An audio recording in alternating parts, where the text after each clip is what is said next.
여러분들의 종목 고민들을 속 시원하게 풀어가는 주챔쇼 진행의 문현진 멘토입니다. 오늘도 종목들이 많이 움직이죠. 그러다 보니까 여러분들 고민들 또 깊어지고 있지 않을까 싶습니다. 그런 고민들을 저희가 해결해 드릴 테니까요. 전화 상담과 유튜브 채팅 상담을 통해서 여러분들 상담 참여 많이 해주시면 좋을 것 같습니다. 먼저 유튜브 채팅창에는 여러분들의 종목명과 매수가 그리고 비중까지 올려주시면 상담 중간중간에 틈틈이 봐드리도록 하고요. 그리고 메일은 전화 상담입니다. 02-3772번에 0269번으로 전화 주시면은 저희가 전화 상담을 통해서 여러분들 고민들을 해결해 가보도록 하겠습니다.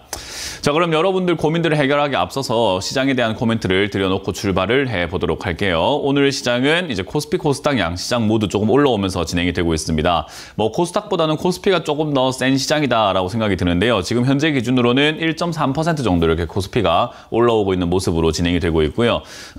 코스닥 같은 경우에도 0.7% 정도로 지금은 상승세가 나오고 있다는 게 좀 특징인 것 같아요. 이렇게 올라오면서 수급도 최근에 개인들이 계속해서 이렇게 팔아내는 그런 부분들 보여졌었는데 어제와 그제 정도는 매수세, 그러니까 개인들의 매수가 조금 들어오게 되면서 개인들이 사면 안 좋은 거 아닌가라는 그런 인식들이 생기게 되었고, 외국인들의 수급도 쭉쭉쭉쭉쭉 이렇게 들어오다가 갑자기 이제 어제 그제 매도세로 돌아서게 되면서 조정이 들어가는 거 아니야 라고 생각을 하셨던 분들도 있을 텐데 오늘은 이제 반등이 나왔습니다.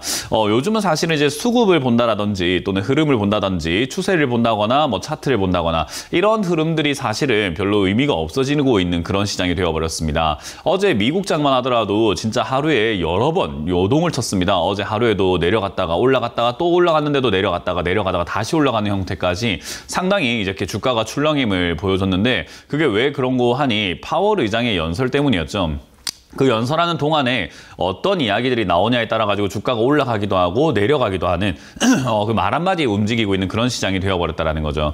그래서 지금은 연준에서 하는 이야기, 그러니까 파월 의장이 하는 이야기나 연준에서 하는 이야기와 그리고 시장이 기대하는 것의 상충이 계속 일어나고 있는 것 같습니다. 일단 연준에서 이야기한 것은 고용지표가 너무 강하게 나왔고, 그리고 강하게 나왔기 때문에 지금 주택 서비스 쪽이라든지 이런 쪽에서의 물가 하락이 보여지지 않으니까 아직까지는 안심할 단계는 분명 아니다. 그리고 이 인플레이션이라는 것을 잡기 위해서 조금 더 우리가 정책들을 내놓을 필요가 있을 것 같고, 긴축이라든가 이런 것들을 계속 유지할 필요가 있다라고 이야기를 하고요. 그리고 목표 물가 상승률을 2%대로 그대로 유지할 것이다라고 이야기를 하면서 조금 더 강하게 뭔가 움직일 수 있다라고 하는 반면에, 반대로 또 디스인플레이션이라고 하죠. 인플레이션이 일단은 잡히고 있는 것은 맞다라고 이야기를 하는 거죠. 그래서 2024년 정도, 그러니까 내년이면은 목표 물가 상승 2%대를 달성은 할 수 있을 것 같다라는 이야기를 두 개를 동시에 놨어요.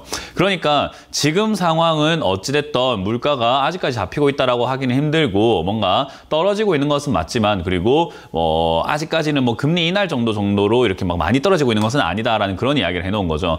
그러다 보니까 사실 미국 경제는 강하다라는 거예요. 그래서 물가 상승을 잡기 위해서 금리 인상을 조금 더 해도 좋다라는 것을 보여주기 때문에 금리 인하를 굳이 서두를 이유는 없는 것 같다라고 이야기를 하고 있죠. 근데 이제 그러다 보니까 이제 우리가 생각했을 때 실질적으로 보면은 경제가 지금은 금리를 더 올릴 수 있구나. 그러면 부채가 지금 굉장히 심각해져 있고, 우리나라도 그렇고 미국도 그렇고 전 세계가 부채 때문에 힘들어하고 있는 이 시기에서 금리가 더 올라갈 수 있다는 것은 기대를 할 만한 요소가 별로 없지 않나 싶지만, 물가가 잡히고 있다는 그 말에 우리는 사람들은 좀 꽂혀 있는 것 같습니다. 그래서 약간 듣고 싶은 것만 듣고 보고 싶은 것만 보고 있는 것은 아닌지 그런 생각이 드는 거예요. 그래서 지금은 어쨌든 칼을 뽑았으니 무라도 썰자라는 느낌으로 시장이 올라와 있는 상태에서 연준에서 그런 이야기를 하니까 지금 내가 밀릴 이유가 있나? 어쨌든 디스인플레이션, 물가가 잡히고 있다는 거 아니냐? 그러면 내가 올라가고 보자라는 형태로 일단 상승세를 유지해 나가고 있는 것 같습니다.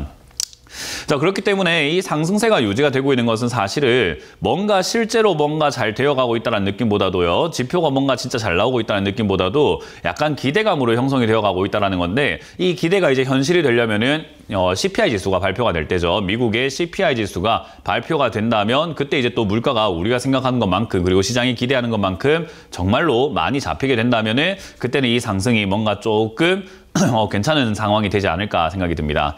자, 어찌됐든 이 상승은 기대감으로 형성이 되어가고 있기 때문에 기대가 크면은 결국 실망도 큰 법이다라고 제가 늘 말씀드리죠. 그리고 차트상으로만 기술적으로만 본다면요, 결국은 또 박스권으로 움직이고 있다는 것을 확인할 수 있고, 이 박스권은 결국 아래쪽으로 밀릴 수 있는 그런 단점도 있다는 거, 그리고 돌파를 한다고 하더라도 밑으로 밀릴 수 있다는 거기 때문에 우리가 매수에 임하려고 한다면은 밑으로 떨어졌을 때 하는 것이 맞고요.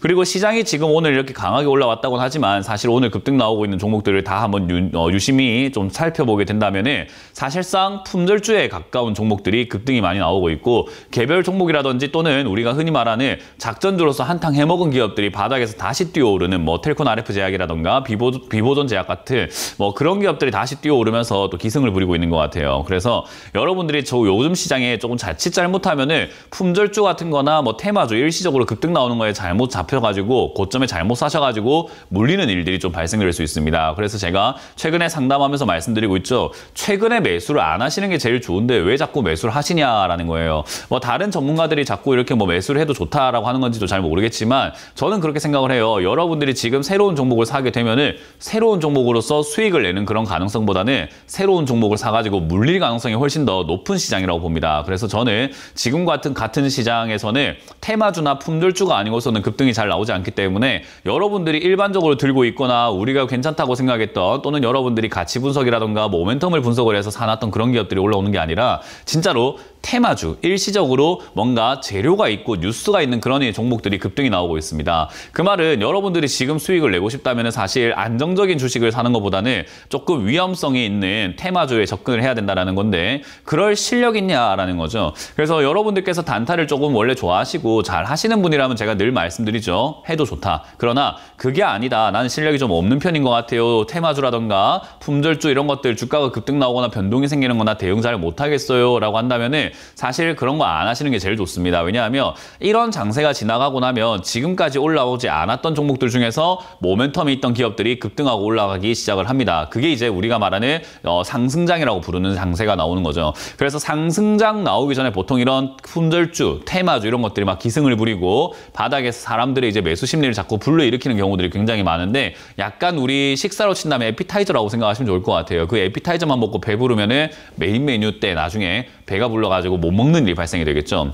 그래서 이런 시장에서 여러분들 괜히 사가지고 기웃거리지 마시고, 저는 이후에 상승세가 나올 거라고 봅니다. 그렇다는 말은 어떤 기업들이 이후에 올라갈 수 있는가 하면 지금 나오고 있는 테마를 유심히 좀 지켜볼 필요가 있어요. 과거에 한창 흥했던 테마들이 아니라 지금 이 자리에서 흥하고 있는 그런 테마들이 다시 나중에 상승세가 나올 때 올라갈 가능성이 매우 높은 거고요. 지금 바닥에 있는 종목이라고 무조건 가는 건 아닙니다. 바닥에 있는 종목들 중에서도 재료가 있고 상승의 모멘텀이 있는 기업이라면 충분히 올라갈 수 있기 때문에 그런 기업들을 여러분들이 잘 파악을 하시는 것이 좋지 않을까. 저는 일단 여러분들께 그런 파악이 너무 어렵고 재료가 뭔지 모르겠다라고 하신다면은 간단하게 실적이 잘 나오는데 주가가 가지 않은 그런 기업들은 재평가를 받게 되어 있다. 그렇기 때문에 지금은 저평가이기 때문에 자기의 가치를 찾아가는 시기가 나오게 될 테니까요. 그런 기업에 관심을 좀 가져놓는 것이 좋다. 그렇다고 해서 사라는 뜻이 아니라 관심 종목에 넣어놓고 나중에 지수가 조정이 들어간다든지 매수 타이밍이 나왔을 때 그때 살 수 있도록 지금은 관심권에만 모아놓자라는 이야기를 드려볼 수 있겠습니다.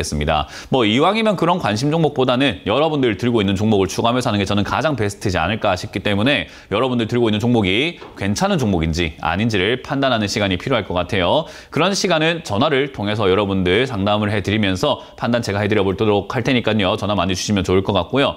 첫 번째 전화부터 받으면서 여러분들 종목 고민들을 해결해 가보도록 하겠습니다. 전화를 받아봅니다. 여보세요? 여보세요? 네, 안녕하세요. 문현진 멘토입니다. 네. 네, 안녕하세요. 네, 어떤 게 궁금하세요? 네, A 프로젠요. 4,148원에 10%입니다. 4,148원요. 네. 일단 이거 뭐 최근에 매수를 하셨네요. 그죠? 뭐 최근 작년쯤에 사셨네요. 그죠? 네네. 일단 그 매수하실 때부터 에이프로젠이라는 이 기업은요, 좋은 기업이 아니었어요. 그러니까 처음부터 좋은 기업이 아니었기 때문에 지금 이렇게 물려서 고생을 하게 되는 기업이라고 생각하시면 좋을 것 같아요. 그래서 일단 이런 제약 바이오들이 다시 튀어 올라갈 수는 있는데, 얘가 지금 제약 바이오는 에이프로젠 제약이라든가 에이프로젠 헬스케어 이런 쪽으로 해가지고 자회사들의 영향을 굉장히 많이 받았고, 이 회사가 하고 있는 기업은 사실 철강 판매 사업입니다. 그러니까 다들 이게 제약 바이오로만 알고 계시지만은 에이프로젠은 사실 철강 유랑 판매 사업을 하고 있는 기업이라고 보시면 좋겠습니다. 어쨌든 이게 지가 하고 있는 기업도 지금 업황도 잘 안 되고 있고 재료, 그 에이프로젠 제약도 지금 사실 별로 이렇게 좋은 상황은 아니게 놓여졌어요. 그래서 사실상 이 기업이 뭐 다시 튀어 올라갈 수 있는가라고 하면요. 저는 그게 지금은 많이 어려울 것이다 라고 일단 보여집니다. 왜냐하면 주가라는 게 그래요. 이 4,000원대 이렇게 횡보하다가 감자를 통해 가지고 주가가 이렇게 폭락을 하고 2,000원대 내려와 있잖아요. 그죠? 그러면 네. 시청자님은 4,000원에 들고 있는 사람이 되었지만 2,000원에 산 사람 입장에서 4,000원까지 올라가면 100%의 상승이 되거든요. 주식시장에서 100% 상승이라는 게 쉬운 건 아니에요. 굉장한 힘이 필요한 일인 거거든요. 그래서 시청자님이 이게 탈출을 할 수 있는가라고 하면요. 저는 일단 손실 없이 나오는 걸 조금 꿈을 깨시는 게 어떨까라는 생각이 좀 듭니다. 무슨 말인지 이해가 되나요? 네네. 손실 없이 나올 생각을 하게 되면 이제 이게 골치 아파지기 시작하는 거예요. 손실 없이 나오지 않고 손실을 좀 감수하고 나오려고 한다면은 조금은 괜찮을 수 있다는 거죠. 우리가 뭐 예를 들어서 진흙탕에 들어갔는데 옷 하나 안 묻히고 옷에 뭐 진흙 하나 안 묻히고 나오려고 하면은 말이 안 되는 거잖아요. 그죠?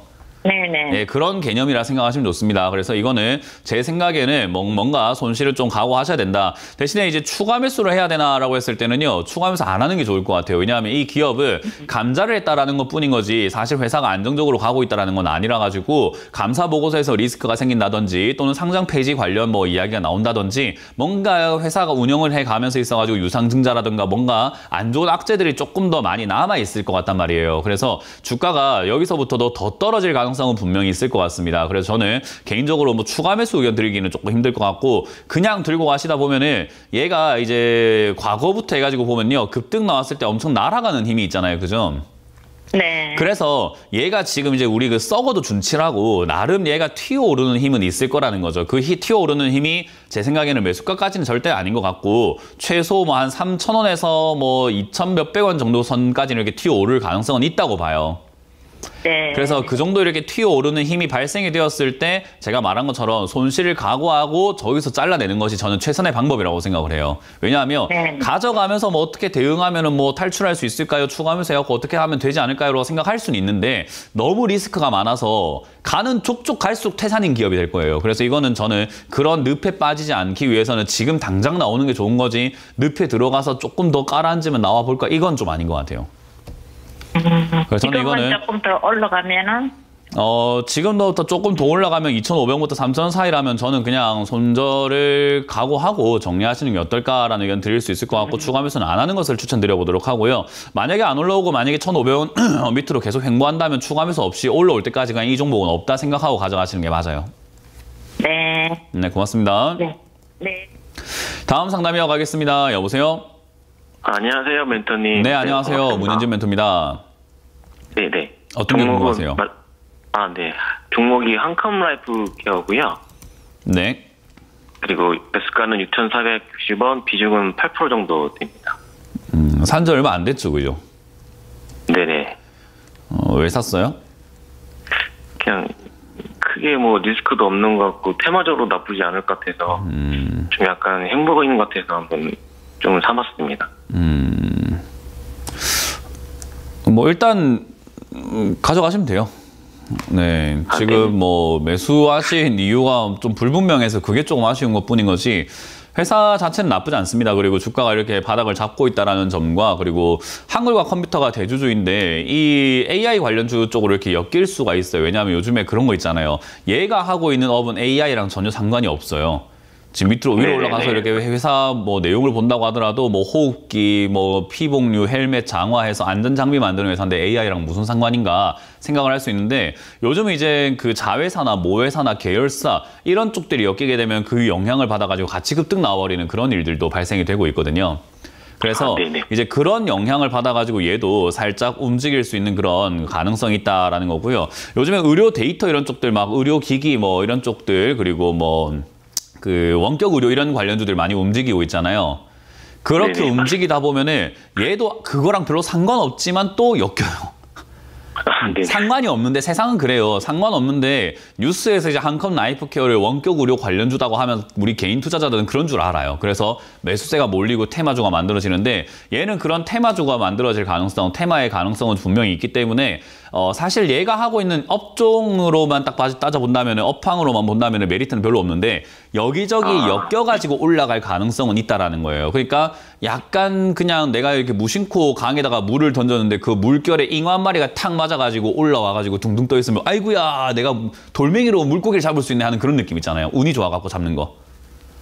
네, 얘가 지금 그럴 수 있는 자리예요. 그러면은 그런 자리에서 비싸게 사지 않는 게 좋은데 뭐 싸게 사놨다라고 하면은 그렇게 나쁠 것까지는 않고요. 지금 지수가 조정이 들어간다고 해도 얘도 그렇고 많은 종목들이 지난 전저점을 깨고 내려갈 것인가라고 하면은 깨고 내려가지는 않을 것 같고요. 깨고 내려가면 기회가 될 것 같아요. 그래서 혹여나 이제 이렇게 매수했는데 내려갈 때 5,000원 이하로 빠지게 되면은 추가 매수를 좀 고민하시는 게 좋고, 안 내려간다 하더라도 5,300원 이하에선 추가 매수 한번 해보시는 것도 전 나쁘지 않다 생각을 합니다. 그래서 이거는 그냥 그대로 들고 가시는 게 좋을 것 같다. 그래서 매수하시는 그 이유만 조금 더 확실한다고 한다면은 남한테 설명할 때 확실하지 말고 본인이 확신을 가질 수가 있어요. 그렇게 되면. 그러면 상담을 안 받더라도 내가 믿고 내가 분석한 거대로 매매를 해보면서 그렇게 경험이 쌓였을 때 좋은 투자자가 될 수 있거든요. 근데 지금처럼 며칠 전에 사놓고 불안해가지고는 전문가한테 전화해가지고 물어봐야 되고 왜 샀습니까? 물어보면 그냥 대충 샀는데요. 이러면은 실력 안 늘어요. 평생 가봤자 맨날 운 좋으면 수익 나고 안 좋으면 맨날 손실 나는 그런 투자자가 돼요. 어떤 투자가 되실 거예요?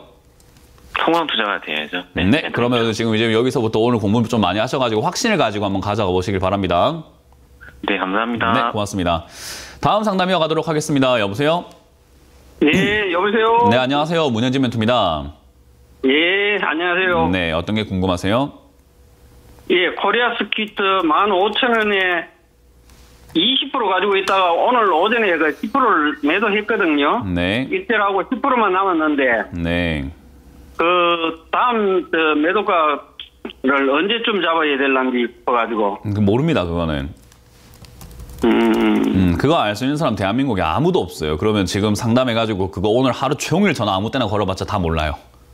예. 그러면 그렇게 전화를 걸어가지고 언제 팔까요? 물어보는 게 좋은 시간일까요? 오늘 점심 뭐 먹을까 고민하는 게 좋은 시간일까요? 예. 네, 아무도 모르는 걸 왜 굳이 찾아 나서냐는 거죠. 그 시간에 우리가 점심도 맛있는 거 좀 드시고 운동도 좀 하시고 뭐 다음 종목 뭐 살지 고민하시고 그게 훨씬 더 좀 발전성 있는, 발전 가능성이 있는 그런 생각이라고 보시면 돼요. 시간을 이렇게 허투루 쓰지 말자 이 말인 거예요. 어차피 시간은 다 공평하게 주어진 거잖아요. 그죠? 예. 그러니까 언제 팔지를 알 수 있는 사람이 아무도 없는데 그걸 굳이 왜 찾으려고 하냐라는 겁니다. 우리가 뭐 제가 예를 들어갖고 지금 뭐 저는 하늘을 날고 싶어요 해가지고 하늘 뭐 공중부양하고 싶어요 해서 어떻게 하나요? 물어보면 사람들이 뭐라고 할까요? 그 뭐 말도 안 되는 걸 자꾸 하려고 하니라고 하지 않을까요? 그죠? 예, 예. 네, 똑같은 거예요. 지금 이걸 어디 팔까는 그렇게 정할 수 있는 문제는 아니다라고 보시면 좋겠습니다. 일단 코리아 서킷가 최근에 이렇게 급등이 나왔는데 뭐 이게 이제는 하고 있는 업황 자체가 뭐 PCB 제조하고 이게 반도체, 기판 이런 걸 만든다고 보시면 되는데 이런 기업들이 최근에 이렇게 올라오게 된 게 뭐 AI 챗봇 이런 것들 요즘 많이 이야기 나오잖아요. 그죠? 그렇게 이야기가 나오다 보니까 AI 챗봇을 쓴다고 그럼 기술이 정말 좋은가 보다, 뭐 챗 GPT 정말 좋은 건가 보다 라고 했는데, 야 근데 걔들이 뭐 흙으로 만드는 건 아닐 거 아니야. 그런 거 전부 다 컴퓨터로 만들 거고 걔들도 두뇌가 있는데 두뇌는 전부 다 메모리일 거 아니야. 그러면은 이런 기판 업종들 뭐 이런 반도체 업종들이 좀 올라갈 수 있지 않을까라고 생각을 해서 이렇게 시세가 좀 나오기도 하고, 실적도 나쁘지 않고요. 그리고 뭐 영업이익이라든가 뭐 수주 이야기 요즘 이렇게 좀 개별적으로 많이 들려오거든요. 그래서 얘들이 이제 좀 바닥에서 움직이고 있어요. 근데 이게 이런 식으로 해가지고 올라와가지고 주가가 이렇게 막 미친 듯이 상승을 할 수 있느냐라고 하면은 또 그렇지는 않습니다. 그래서 제 생각에는 이게 폭발적인 상승으로 또 22,000원, 막 25,000원, 3만 원 이렇게 하고 정고점까지 가는 상승세가 나오는 게 아니라 바닥에서 꿈틀거리는 정도일 거예요. 그렇기 때문에 기껏 해봐야 저는 박스권으로 움직일 가능성이 높다고 보거든요. 그러면 박스권으로 움직이게 된다는 것은 올라가다가 또 떨어진다 이 말이에요. 그러면 지금 판 거 잘한 거고 다음 매도가 언제일지는 사실은 굳이 정할 필요가 없어요. 오늘 다 팔아도 상관없고 잡아놓고 내가 다 팔았는데 올라가는 게 조금 배가 아프고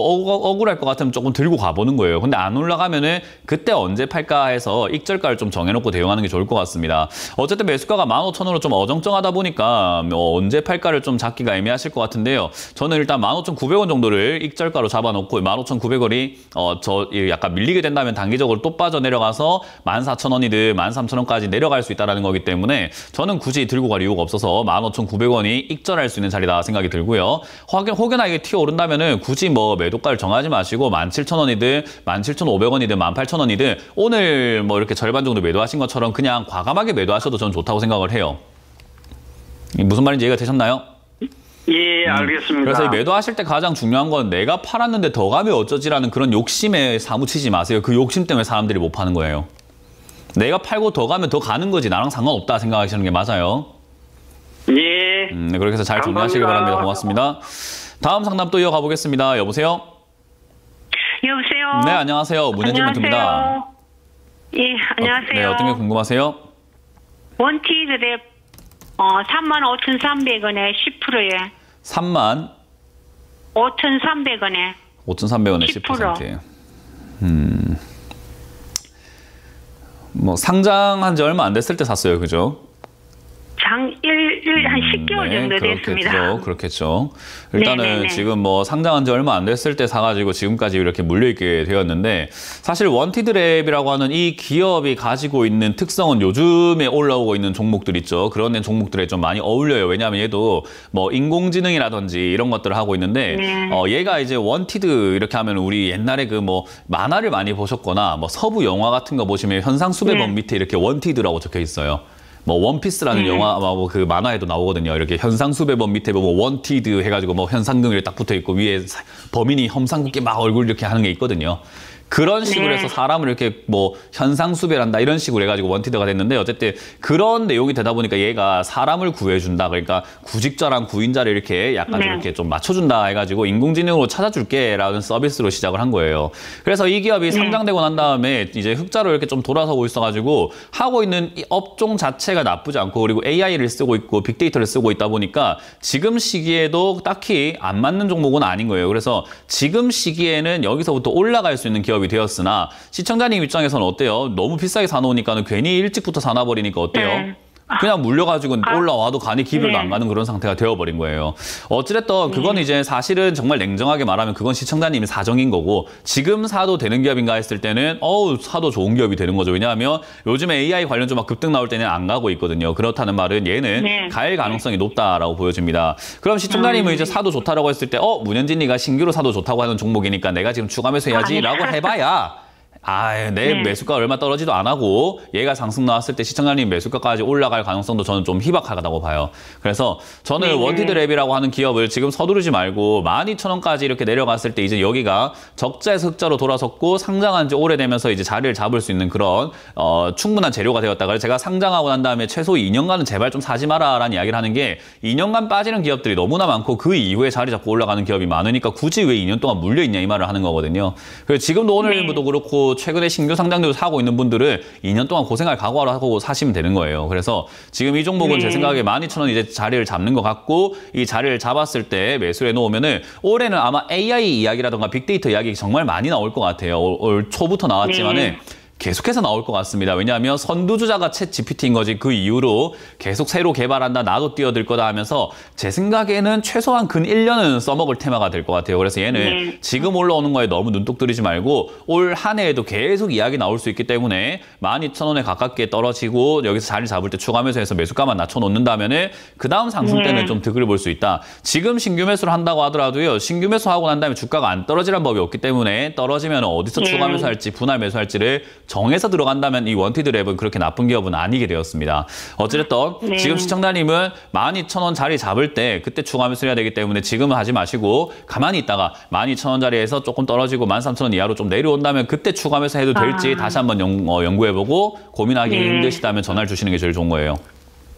네, 감사합니다. 네, 그래서 홀딩하고 가져가시길 바랍니다. 고맙습니다. 다음 상담 또 이어가겠습니다. 여보세요? 네, 여보세요? 네, 안녕하세요. 문현진 멘토입니다. 네, 안녕하세요. 네, 어떤 게 궁금하세요? LG화학이고요. 네. 네, 78만 6천 원 30%요. LG화학 이런 기업이요. 상담하기 제일 싫은 종목 중에 하나예요. 왜 그런지 아세요? 아니요. 잘 모르겠어요. 세상 모든 사람들이 LG화학이 좋다는 건 알고 있거든요.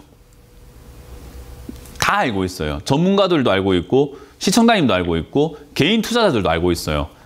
그래서 다 좋다고 알고 있는데 주가가 안 가는 이런 기업들이 상담하기가 제일 어려워요. 왜냐하면 사람들이 기업이 좋으면 주가는 무조건 올라간다고 잘못 착각을 하고 있는 거예요. 기업이 좋든 말든 주가는 지 갈 길 가고 있는 거거든요. 원래는요. 그래서 기업이 좋아서 이게 앞으로 더 갈 건가라고 했을 때 그 이야기가 아닌데 대화가 잘 안 통하는 경우들이 많죠. 기업은요, 지금보다 더 좋아져요. 더 엄청 많이, 엄청 심하게 더 많이 좋아져야 돼요. 그래야지 지금보다 주가가 더 강하게 올라갈 수 있는 그런 기업이 되는 거죠. 그렇지 않는다면은 지금 정도로만 좋으면 어떻게 되냐면요. 이 주가는 내려가게 되어 있습니다. 우리 은행 관련주들이 영업이익이 엄청 좋은 거 알고 계세요? 네. 은행 관련주들은요, 진짜 몇 조씩 벌어요. 오늘 KB증권 금융도요, 4조 벌었다고 이야기 나오는 거 보면은, 지금 LG화학이 버는 돈에 비해서는 엄청 이렇게 많이 벌고 있다라고 생각을 한번 해볼 수 있고, 그리고 꾸준히 벌고 있는 그런 기업인데, 주가는 어떠냐면요, 안 가요. 주가는 장기적으로 우하향을 합니다. 왜냐하면 주식시장에서는 성장을 좋아하지 네가 지금 좋은 기업인가 아닌가는 별로 판단하지 않아요. 성장이 있느냐, 앞으로 가능성이 있느냐라는 거죠. 그래서 그런 가능성 면으로만 봤을 때 LG화학은 지금 시청자님이 생각하시기에는 가능성 있지 않나요? LG화학이 2차전지 쪽으로 이어낄 수 있고 화학 관련주 앞으로 굉장히 많이 메리트 있고 지금 우리나라 리튬부터 해가지고 전지사업부 이런 것들 굉장히 많은데 얘 지금 그런 거 대장 아닙니까? 라고 생각할 수 있지만 LG에너지솔루션 일단 떼버렸죠. 떼서 따로 성장시켜놨잖아요. 그죠? 네. 그러니까 우리가 저는 돼지국밥을 좋아하는데 돼지국밥을 좋아해가지고 제가 부산에 있는 돼지국밥집을 정말 자주 찾아갔는데 이제 돼지국밥집을 서울로 옮겨버리고 거기서 이제 국수만 팔겠대요. 그럼 제가 거기 갈 이유가 있습니까? 저는 국밥이 좋아서 갔는데 국밥집을 이제 따로 떼가지고 딴 데 어디로 보내버렸대요. 그럼 제가 딴 데로 가지 왜 여길 가냐는 거죠. 그러니까 LG화학도 마찬가지예요. 물론 LG화학 밑에 에너지솔루션이 있지만 그러면 에너지솔루션을 직접 투자하지 뭐 한다고 LG화학에 전부 다 관심을 가지냐는 거죠. 그 말은 뭐냐면 지금 카카오 주가가 박살나 있는 거랑 똑같은 이유예요. 카카오도 모빌리티니 카카오 뱅크니 카카오 게임즈니 여러 가지가 한꺼번에 이렇게 플랫폼으로 있었으니까 주가가 엄청나게 올라갔는데 그걸 다 떼가지고 다 상장시켜 놔버렸으니까 다 따로 평가를 받고 있는 거죠. 그럼 카카오는요. 껍데기만 남은 회사가 되니까 주가가 박살나는 게 마찬가지인 것처럼 LG화학도 지금부터 더 성장 가능한가라고 하면 껍데기만 남은 기업에 무슨 성장이 있겠냐라는 거죠. 저는 그렇게 본다면은 이거는 거품이다라는 거죠. 시청자님도 모든 사람들이 좋다고 생각하는 건 이미 반영이 되어버린 거예요. 앞으로 반영이 될 건 없는 상태인 거죠. 무슨 말인지 이해가 됐나요? 네. 그래서 이게 상담하기가 어려운 거예요. 왜냐하면 제가 이렇게 이야기하면 네가 미래에서 왔니? 네가 어떻게 알아? 이런 사람들이 되게 많거든요. 그래서 주가는 결국 저는 LG화학은 이런 식으로 빠져내려갈 가능성이 상당히 높다라는 거고 떨어지고 있는 그 과정에서 단기 반등 정도 나오고 빠지고 단기 반등 나오고 빠지고 그리고 2차전지 테마가 있으면은 얘도 어쨌든 처음부터 끝까지 2차전지 테마로 움직였던 기업이기 때문에 지금 재료가 있을 때마다 한 번씩 튀어오르거나 상승세가 한 번씩 나와주겠지만 정고점을 뚫는 행위라든지 이런 것들을 기대하기가 상당히 어려워졌습니다. 그래서 저는 개인적으로 78만 6천 원이라는 진짜 비싼 가격에 사서 들고 계시는 분께 LG화학을 돈을 벌 수 있는 기업이다라고 말씀을 드리긴 조금 어려울 것 같다는 거죠. LG화학을 만약에 40만 원대 사놨으면 아이고 잘 샀네요 들고 가세요 하겠지만 무슨 말인지 이해가 되셨어요?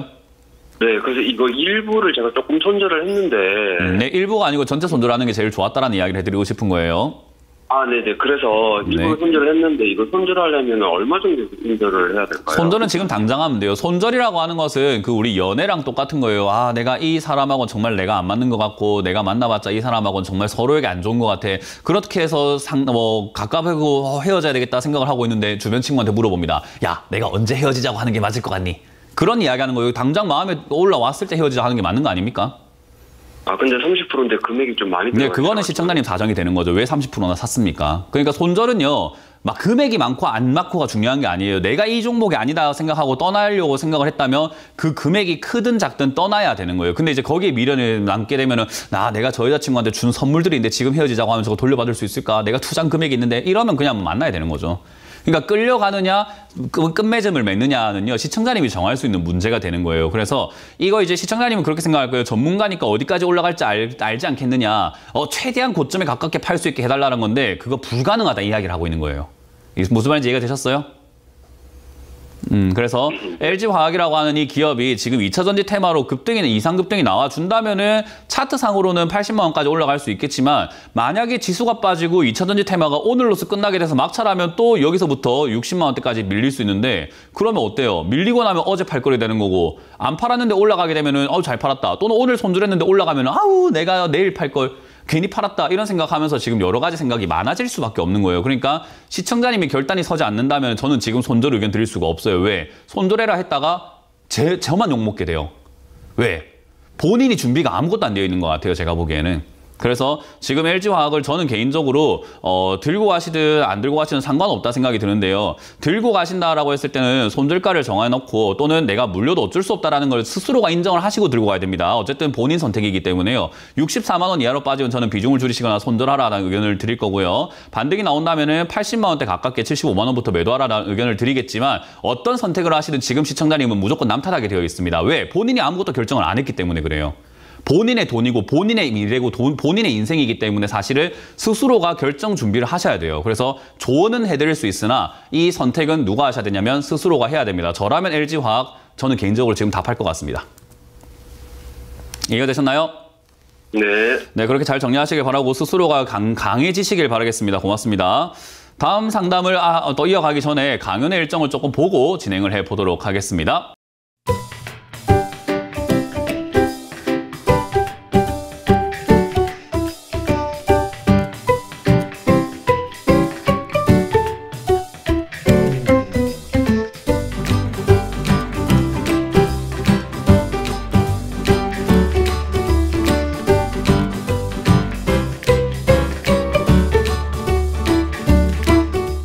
이번 주 강연 많이 잡혀있죠. 월요일은 많이 잡힌 줄 알았는데 아니었는데 많이 잡혔잖아요. 그죠? 그래서 부산과 선택으로 갑니다. 많은 분들께서 오셔가지고 이용해 주시면 좋겠고요. 토요일도 강의가 좀 많이 잡혀있죠. 토요일은 저 말고도 모든 멘토님들이 각 지방으로 이렇게 또 가시기 때문에 원주부터 해서 청주부터 해서 굉장히 많은 곳으로 가시니까 꼭 오셔가지고요. 강의 듣고 여러분들 피와 살이 될 수 있도록 하나하나 다 새겨가시길 바라도록 하겠습니다. 자, 그럼 여러분들 종목 고민들을 계속해서 풀어가 보도록 할 텐데요. 유튜브에 올라온 종목을 체크해 보면서 보도록 하겠습니다. 유튜브에는 이제 GS 리테일입니다. GS 리테일이 올라와가지고 32,700원에 매수를 했다라고 하셨고 비중이 20%인데 어제 실적 발표 이후에 상승 중인데 수익을 낼 수 있을까요? 라고 하셨는데요.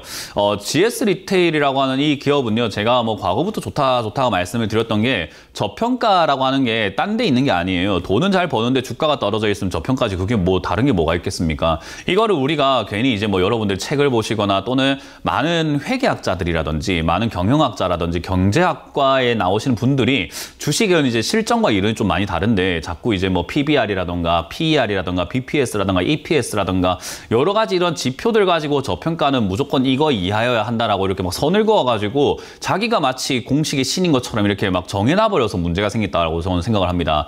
사실 저평가라는 개념은요 그냥 간단합니다. 우리 사람도 주변에 보면은 얘는 실력이 좋은데 참 저평가야. 사람들이 이 사람을 잘 몰라서 이렇게 되는 거야 라고 생각할 때 쟤는 정말로 사람이 참 착하고 좋은 애인데 사람들이 잘 모르는 것 같아 라고 할 때 우리는 저평가라고 보통 부르잖아요. 마찬가지입니다. 주가가 내려가면 사람들은 그냥 겉으로 보기에는 겉이 너무 안 좋아 보이니까 꾀죄죄하다 보니까는 안 좋아 보이게 되니까 아우 GS 리테일 안 좋아 하지만 실제로 너 속을 이렇게 까보니까 괜찮은 거예요. 너무나 괜찮은 거죠. 우리 밤도 그렇잖아요. 밤송이 보면 뾰족뾰족하게 있거든요. 그거 어때요? 어우 뾰족뾰족해서 다칠 것 같아. 싫어하지만은 까보면 어때요? 맛있는 알밤이 들어가 있죠. 그런 거랑 똑같은 거예요. 실제로 까서 보지를 않으면 우리는 알 수가 없는데 실적은 이렇게 잘 나오고 있고 매출도 성장해 나가고 있고 GS 리테일 제가 늘 말하지만 편의점이라든가 이런 거 1인 가구가 성장을 해 나가고 식료품 이렇게 나올 때 다른 것들의 기업들의 매출 영업이익은 줄 수는 있지만 얘들은 성장할 수밖에 없다라고 계속 말씀을 드리죠. 핸드폰 안 바꾸고 컴퓨터 안 바꾸고 차는 안 바꿔도 밥은 먹어야 되거든요. 라면은 먹어야 되거든요. 그러다 보니까 사실 매출은 나올 수밖에 없는데 사람들이 이제 그런 데 있어가지고 주가가 내려가게 되면은 꼴배기 싫다 이거예요. 그러니까 이런 거 꼴배기 싫어 손절해야 되겠어 안 들고 가시 이렇게 느린 걸 내가 왜 샀나 하는데 느려도 많이 사서 수익을 보면 되지 않느냐라는 거죠. 저는 GS 리테일은 이거 잠깐 올라왔고 여기서 조금 올라왔다고 해서 여러분들께 가져가라라는 의미를 드린 건 아니에요. 저는 GS 리테일은 45,000 이상까지 올라갈 수 있다라고 보고 가지고만 갈 수 있다면 그냥 포트폴리오에 넣어 놓을 수만 수만 있다면 장기적으로 가져가도 저는 수익을 여러분들이 안정적으로 낼 수 있겠다 생각을 하기 때문에 이 종목이 좋다라고 말씀을 드리는 거거든요. 그래서 저는 이거는 여전히 홀딩 의견 드릴 수 있을 것 같고 32,000원대 이렇게 매수를 하셨다라고 한다면은 지금 이 상승이 만약에 32,000까지 올라와 준다면 비중을 좀 32,000대 줄이고 얘가 지금 내려갈 수 있는 그 하락 범위를 봤잖아요. 26,000원까지 내려갈 수 있는 거. 그러면 26,000원 내려왔을 때 다시 살 수 있도록 비중을 줄여가지고 다시 사가지고 또 더 내려가면 더 많이 사가지고 가져가는 게 좋은 전략이 되지 않을까 싶습니다. 그래서 저는 그냥 홀딩 의견 드려보도록 하고요. 지금 굳이 매도할 이유까지는 없는데 본전에서 비중을 좀 줄였다가 떨어지면 다시 사는 전략으로 가보자라는 이야기를 드려보도록 할게요. 다음 종목도 유튜브에 올라온 종목이 있습니다. 보도록 할게요. 퍼스트액입니다. 3,500원에 매수를 하셨고 10% 정도 매수하셨다라고 하는데 뭐 최근에 매수하신 금액인 것 같아요. 딱 보니까 3,500원 최근에 매수하셨는데 여기서 전망이 궁금할 필요는 없죠. 여기서 그냥 차트가 궁금해야죠.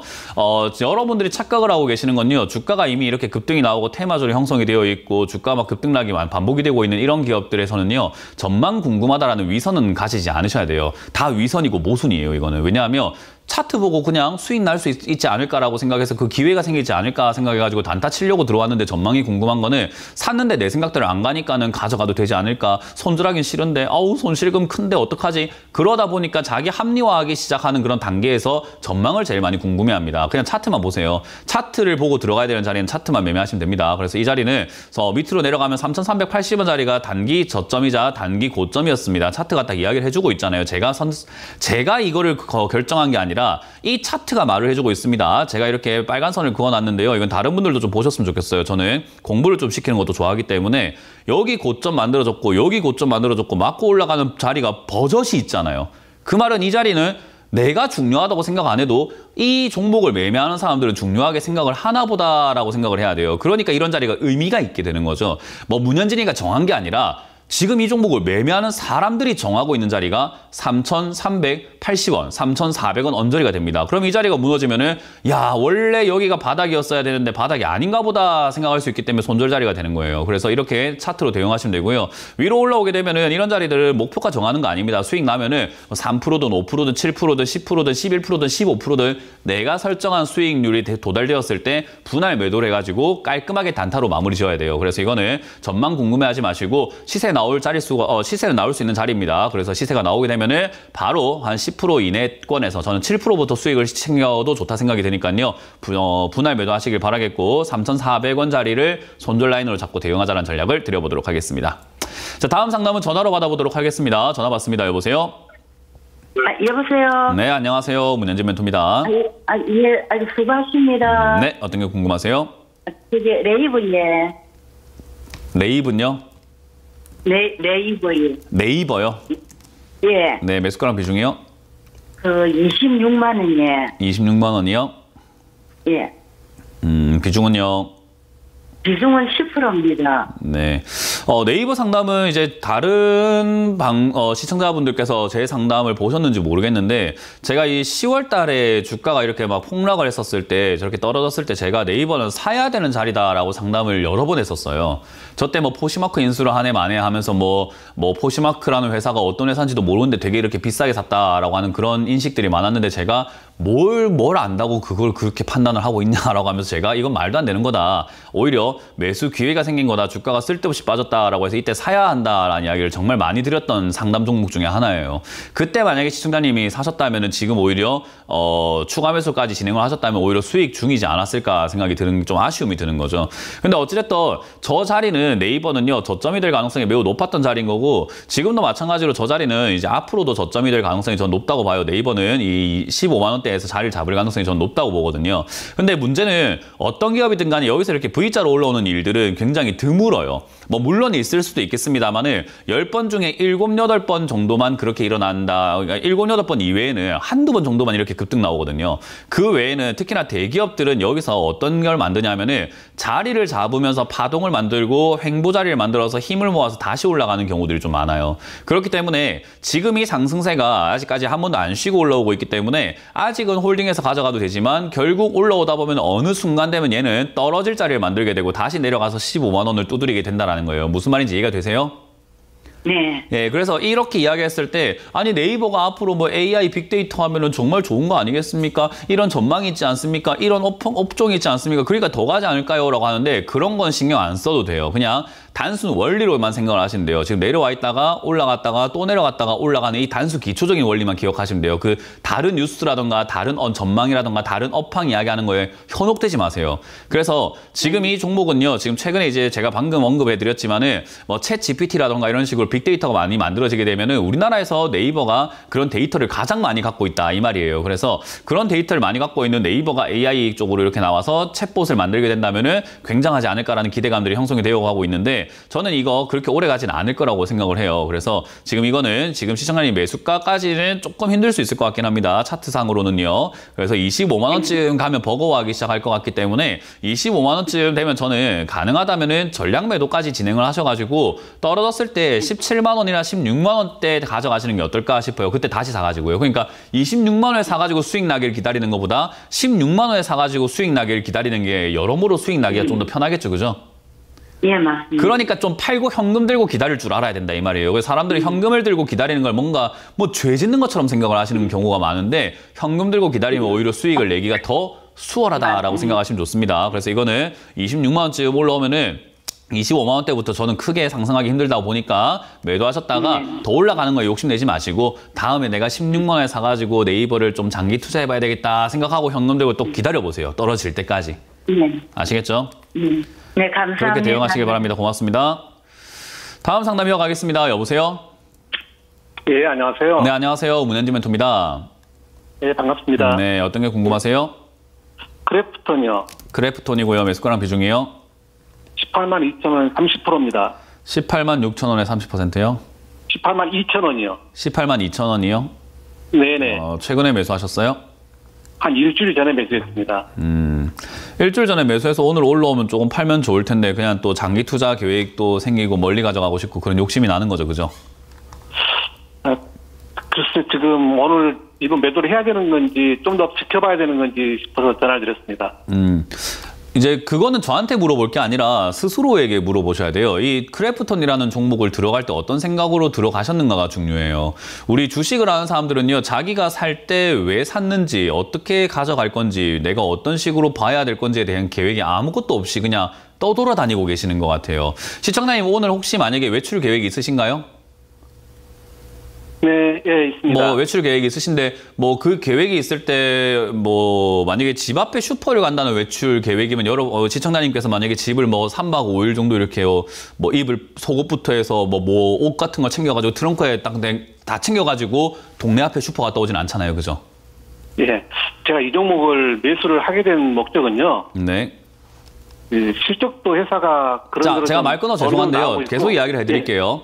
네. 제가 뭐 시청자님께서 장거리 유럽 여행 간다고 하면서 슬리퍼만 신고 그냥 주머니에 손 넣고 아무것도 짐 안 들고 나가진 않을 거 아니에요, 그죠? 예. 계획이 있는 사람이라고 한다면은 남한테 물어보지 않아요. 시청자님 어떻냐면 그냥 집에 나와가지고 아니 집에 나왔는데 내가 지금 동네 슈퍼 갈까요? 유럽 여행 갈까요? 물어보고 계시는 거예요. 예. 그걸 저한테 왜 물어봐요? 라는 이야기인 거예요. 예. 무슨 말인지 이해가 되세요?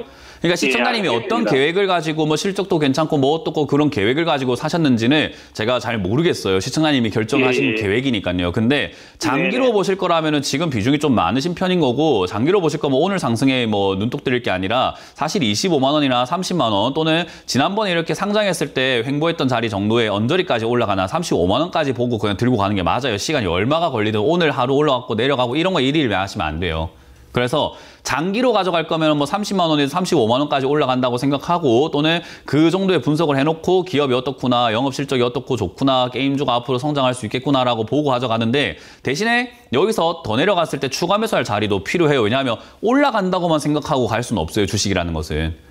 그래서 내려갔을 때 내가 어떻게 할 건가에 대한 계획도 중요한 거죠. 단기적으로 본 거라면 지금 당장에 뭐 절반 정도 매도해서 수익을 챙기고 나머지로는 단기적인 고점이 뭐 21만 원 정도 자리까지 좀 가져가다가 다 팔아냈다가 떨어지게 되면 바로 손절하거나 본전에서 정리했다가 떨어지면 다시 사고 이런 식으로 조금 세밀한 매매 과정이 필요할 텐데 장기 투자라고 한다면은 저는 15만 원 이하까지 내려가면 비중을 늘린다 생각하고 가져가야 되는데 지금 비중 30%인데 저기까지 내려갔을 때 손실금도 아파 죽겠는데 추가 금액이 더 들어간다면 많이 힘들지 않을까요? 예. 그러니까 지금 계획을 잘 짜시라 이 말이에요. 시청자님이 장기 투자를 하실 거면 비중이 지금 조금 잘못됐고요. 단기 투자하실 거면 지금 당장 오늘 팔아야 되는데 팔까 말까 고민하는 것 자체가 웃긴 거예요. 그러니까 둘 다 이도 저도 안 되고 있는 상태인 거예요. 이해되셨어요?